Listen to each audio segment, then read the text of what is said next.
Progressive rock icons Yes are back with their 22nd studio album, The Quest, which was released earlier this month.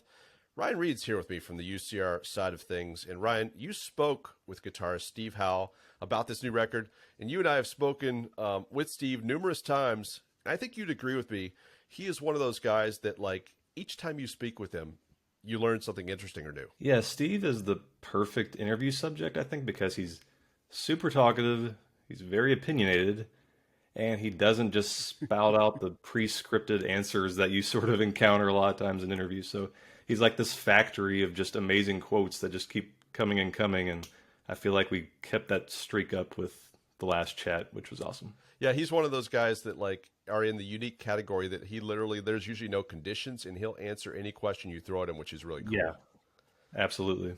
So for you, what were some of the things that you were really interested to learn from Steve in this interview? Well, there were a few key things. I think one, I think most Yes fans look back at the previous album, Heaven and Earth, as a kind of a low point in the catalog, at least in recent years. And while the reception for The Quest has been a little bit mixed, I think it seems a lot of fans view it as kind of a return to form, so to speak. And there are some longer, more adventurous songs on this album.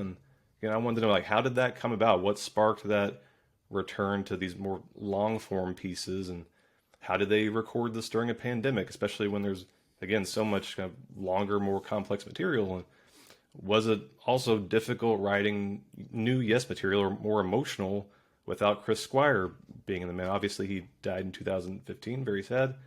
What was all that like? So there was a lot to unpack, and I think we got to most of it, which was great. Yeah, notably, like, Steve produces this new Yes record. So how did speaking with him kind of, as far as this record, change your perspective on this record, or perhaps open up some areas or aspects that you hadn't noticed previously leading up to the chat?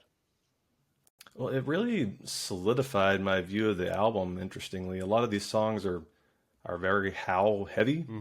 There's a good balance of the more accessible, lighter material with more complex, longer pieces. So that was interesting. And I think after talking to Steve, that makes a lot of sense, considering that he produced it and he probably had a little bit more say and authority in how these songs shaped up. So it was interesting to learn about that process and recording partly through file sharing and partly doing it in person and these different sessions that they did. And Steve seemed to have a pretty clear vision of how he wanted to go about it. And so that, I think, it made a lot of sense listening back to the album and thinking, oh, Steve had a clear vision for this, and especially in some of those longer pieces and how those came together.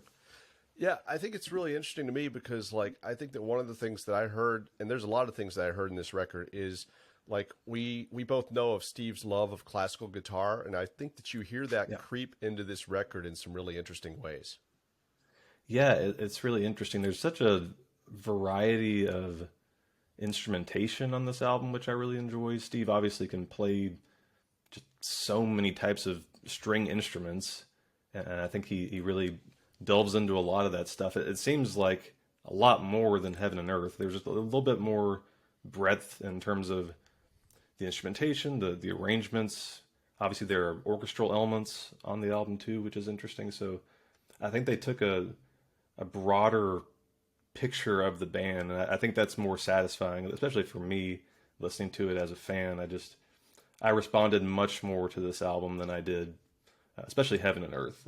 I think this is a much stronger, more well-rounded album. Yeah, I think Heaven and Earth for me was, like, really the first Yes record that I think I listened through the whole thing, but I don't know that I made it through the whole record on the first listen. And it's not a record that I found myself going back to a lot after, the initial period that it was out. Like, if it's out like the first, 3 weeks or 4 weeks or month and a half that I had it, like, I really just listened to it a handful of times and moved on. And that was kind of really some interesting stuff that came out in your chat with Steve, is just the fact that he refers to working with Roy Thomas Baker in the 70s, and he terms it as something like the Paris incident or something like that immediately sent me hunting for Google, because I was like going, I haven't heard about this. And so it did not work out. That's the short version.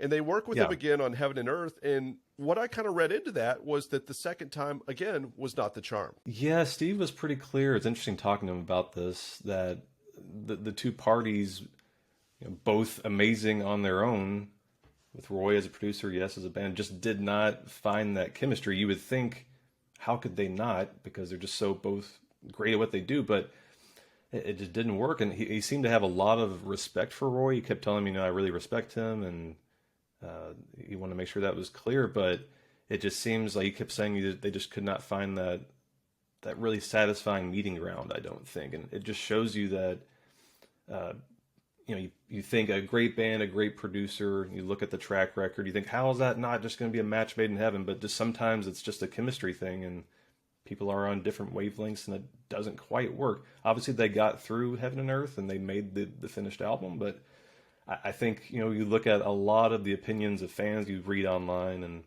just the reviews too. I think the consensus for a lot of fans is that that's one of the low points, if not the low point. So something just did not work, and obviously there was more to it than just the producer band relationship. But and I know from talking to Steve that he feels that album was a little bit rushed. So yeah, I'm sure that contributed to it as well. But just you listen to the production on it, just the sound of that album is a little more thin, I think, compared to the Quest. I think the Quest just sounds a lot more, just not necessarily polished, just it just sounds more cohesive and doesn't sort of sound like a demo level quality, which is sort of how I think about Heaven and Earth. It just doesn't have that same punch.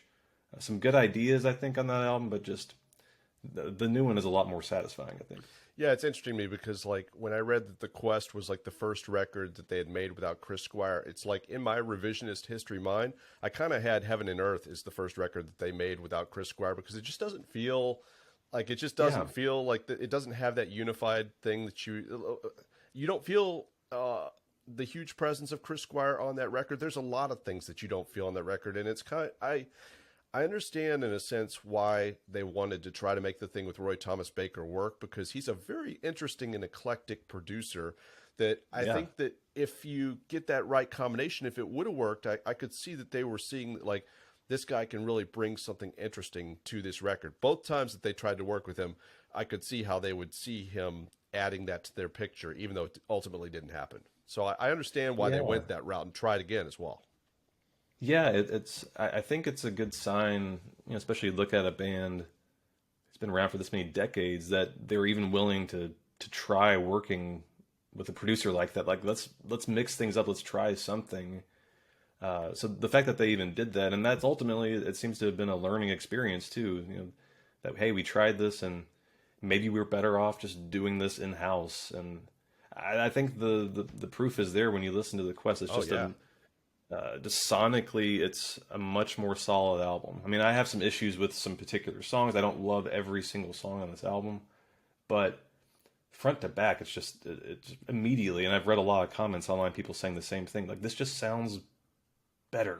Like, it's almost hard to articulate what it is, but the sound is just a little bit more robust, and I think that's the wise. I think you go back to Howe and you say, you understand, yes, you've been in the band the longest at this point. You're really the OG member of Yes, so why not have Steve Howe just kind of lead the charge? I think that was a really, really smart move, and I hope they keep doing that personally. Absolutely, yeah. And I'm one of those people that, like, I read a lot into the opening track of a record. Like, I kind of look for that to set the tone for what's ahead, which doesn't always play out that way. And in this particular case, speaking to what you were just talking about with, like, some of the stuff that you hear on this record, The Ice Bridge is like a really, really interesting first taste of this album. You have the opening keyboard lines from Geoff, and like, I'm going, wow, this sounds like an Asia song for the first 5 seconds or so. But then it kicks in and it goes somewhere else, like, and it's a really intriguing track. There's this point sonically midway into the song that twice when I listened to it, I looked at my right speaker, which sounded like it had blown and was melting in real time. I'm like going, oh no, I'm going to need new speakers. And then I like realized that was part of the production. And for folks that are like watching this that want to check it out, that's 3 minutes and 17 seconds into the song. And I think that the intention, after I listened to it a few more times, I think it's supposed to sound like the bridge breaking, which is totally crazy. All of that is to say that there's some really interesting stuff sonically with this album before you even get through that first track. Yeah, this album is so interesting. There's just a lot of cool moments on it. I mean, we talked about the instrumentation before the orchestration. There's just so much happening. And yeah, you mentioned the Ice Bridge. That's an interesting song. It is. I'm not a huge fan of that sort of synth brass sound that Geoff Downes is using. Obviously, he's a phenomenal player, but the particular tone on that, when I first heard the few seconds of the song, I thought, oh no, I feel like this is going to be Heaven and Earth Part 2 for a second. But then it really blooms into something great. I actually really like that song. I think it's a nice kind of progressive pop song, is Yeah. how I would describe it, with a surprising amount of energy and overall really good production. So I really had a lot of high hopes for the album after I heard that song, and then I love the song "Dare to Know." That's probably my favorite track on the album. And there are a couple of others the ones that go to a little bit more of an epic scale. Those are my favorites. More instrumental sections, just more things happening. I think that anytime they sort of kind of rub up against that classic Yes sound, I think that's where it's most satisfying. And I think Steve producing the album was obviously a great choice, and Billy Sherwood on the bass, I think he really is incorporated nicely here. He taps into that Chris Squire sound, but without it ever feeling like a parody or anything like that. It was really cohesive. I think Jon Davison sounds really strong on this Yeah. album. Is integrated, I think, a little bit better than he was on Heaven and Earth. I think he folds into the songwriting a little better on this one. He sounds very comfortable in those sort of longer, more epic songs. Yeah, there are definitely some low points for me, like I said before, particularly when they get into the more ballady kind of material. I don't think it's quite as satisfying for me personally, but all in all, I'm really pleased with the quest. I think after Heaven and Earth, and then the passing of Chris Squire, I didn't exactly have high hopes for what this was going to be. I was a little trepidatious, but I think all in all, it's a really strong album that just sort of cements the fact that Yes can keep going from here. So that's a really good thing. Yeah, and I'll throw out, since Yes fans are very opinionated. I realize I made the Asia comment, and I'll acknowledge that yes, I do know that Geoff Downes was in Asia. Yeah, That's one of those that's things. That's one of those things you feel like you have to acknowledge because there's somebody out there that's sitting there going, "He was in Asia, you idiot." yeah, But they're he out was there also somewhere. part of obviously the drama lineup, which is one of my favorite things, and I was really excited when they kind of revisited the spirit of that with the Fly From Here record, which I thought was just an absolutely Yeah. fantastic album. But I'm glad you said that about John Davison, because that is something that I think also left me a little bit cold with Heaven and Earth, is that I just Hmm. didn't. I kind of pinned a lot of that record and why I didn't like it partially on him. And hearing this record, Yeah. I realized that's not fair. I think that he asserts himself really well on this record, and Yeah. honestly, for any of us, I cannot imagine being Jon Davison or whoever you are and walking into the Yes organization and being the new guy that has to contend with all that's within that organization. So Yeah. he really, I had seen him live with Yes a few times before I heard the Heaven and Earth album. So already I knew that he was doing a phenomenal job with them on the live side of things. So this Hmm. is really the record. I think that is kind of one of the high marks of this record, is this is the record where he really kind of claims a good amount of ownership of his piece of it, which is cool to hear. Yeah, absolutely. I think kind of building off what you just said, I had a similar reaction too. I didn't want to pin it on John, but when I heard Heaven and Earth, it's sort of a natural thing to think, oh, maybe that was the problem. It just, the chemistry was just off there. But then you hear this and you think, no, it was just the material. It was just for whatever reason, and maybe partly it was the recording process, the production of it, but you can hear on this one that he sounds much more confident. The songs just suit him. Again, I have some issues with a few songs, but overall, I like hearing him in those kind of epic songs. I think he really handles himself nicely, and that bodes well. I think a lot of fans are sort of seeing the promise of where this can continue to grow in the studio. Obviously, like you said, he's been doing a great job live. There's no doubt about that. But this is a great thing to see, that they can keep this lineup going, and it's not just playing the classics on stage. They can actually get some original material out of it. Yeah, and that's the thing that I keep coming back to. Like, when we got the Heaven and Earth album and now this latest album, The Quest, like, Yes, they have nothing left to prove. They don't need to make records. So like anything that anything that they add at this point album wise is just a bonus. Like, so I think that's important to say too, is just that like Yeah. they have now officially a Hall of Fame body of work. And Yeah.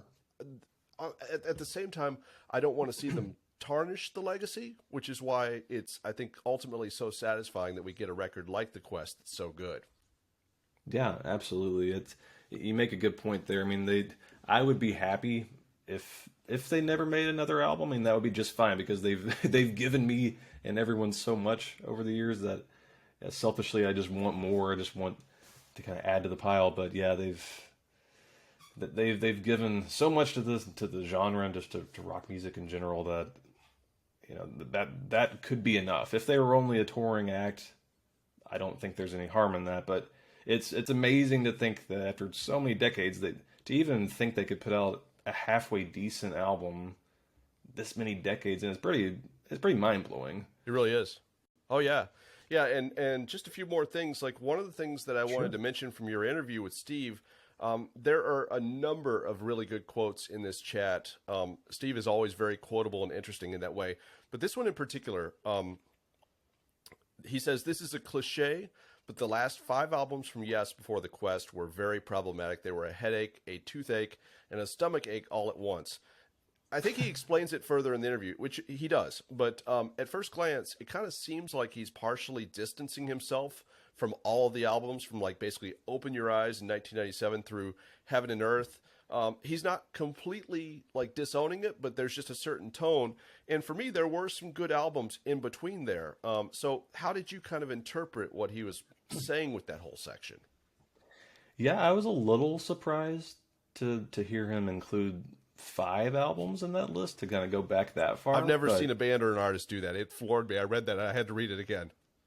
Yeah, I kept listening to the transcript over and over. I was like, did he really say 5? Okay, yeah, 5. But yeah, it was interesting, and I sort of thought about it after the fact, and maybe producing this album himself gave him some perspective on those previous albums and the challenges of recording. I think ultimately it was a comment not on the quality of the albums, but just the process of making them and the difficulties that arose during that. I think, Open Your Eyes, you mentioned, I think that album has some nice songs on it. I think it's, I certainly don't like the whole thing. I think it's underrated as a whole, but just from, knowing a little bit of the history, I think, Chris Squire and Billy Sherwood were really the primary instigators of a lot of that material. So part of me thinks, maybe Steve doesn't feel quite as attached to that. I don't want to speak on his behalf, but that's sort of what it made me think perhaps with that. Steve also talked during our conversation about having some issues with the mix on Magnification and how he had them go back and remix it. So then I thought, okay, well that sort of explains maybe some of his dissatisfaction at the time with that.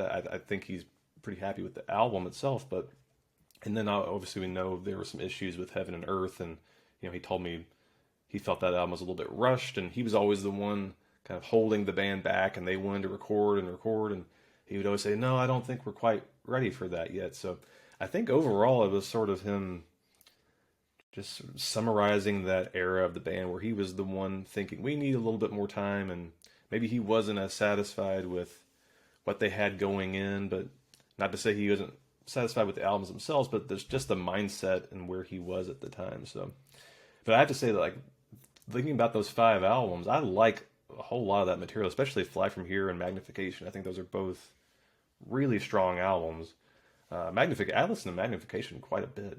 Same with Fly From Here, actually. I know a lot of people don't like Fly From Here, but I really do like it. So it's funny, man. I would put Fly From Here right there with my favorite Yes records, and I'm not going to go through all of them, but it's like Fly From Here is a favorite. I really like the Talk record. I like records where they went out on a limb, and the latter is a record where it's like they worked with Bruce Fairbairn. He, I believe, passed away during the making of the record. Like they went up against some really challenging circumstances with that album. That album, I think, of the 5, it would definitely be probably neck and neck with Fly From Here as far as my favorite of the five. But they Yeah. came away with a really strong album, and I was really glad to see you spend some time talking to him about Magnification, because Yeah. I thought that was them going out on yet another limb, and I think that's also a really interesting record. So they really. I wanted to stick that in there because for folks that have been away from, yes, maybe they haven't been paying attention for a few records. Not only if this record is where they came back in, The Quest, it's a good listen, but it's those five definitely have a lot of moments that are worth checking out and revisiting. Yeah, absolutely. And Magnification, there's a cool link, I think, between those two, because between the new one and Magnification, because Magnification, of course, has orchestral arrangements on it. And the new album has some. It's not on every single song, but Steve was sort of comparing A-Being those two albums too, which was interesting. But yeah, there's people tend to think, oh yes, after John Anderson left, or people like to mark a line in the sand and say this is where they stopped being good. But I think there are good songs on every single Yes album, and even in that period of those last five albums, there's some really good stuff. This doesn't go quite as far back as that, but I really like the Keys to Ascension albums too. I think those were I've been actually was re-listening to those recently, and just man, there are some phenomenal kind of prog length songs on here. Just some really interesting, intricate stuff. So yeah, I think people should re-listen to the modern, I guess, era of Yes with some fresh ears sometime, because there's a lot of good stuff after Close to the Edge. The story does not end there. Absolutely. Which a lot of people seem to think. So you're always working on a few things for UCR. What's something that you've got on deck that folks can look forward to? Yeah, to kind of carry on the Yes theme, I'm getting ready to start working on a story where I rank all the members' solo albums. Oh, nice. Which is going to be quite an endeavor, but will be fun and challenging to sort of pit these albums against each other. But yeah, it should be a lot of fun. There's just so many great albums too. A lot of people don't think about their solo work, but stuff like Chris Squire's Fish Out of Water, phenomenal album. So yeah, I can't wait to start working on that. All right, Ryan, thank you so much. Ryan Reed, everybody. That's going to do it for us here from the news deck from Ultimate Classic Rock. I am Matt Wardlaw.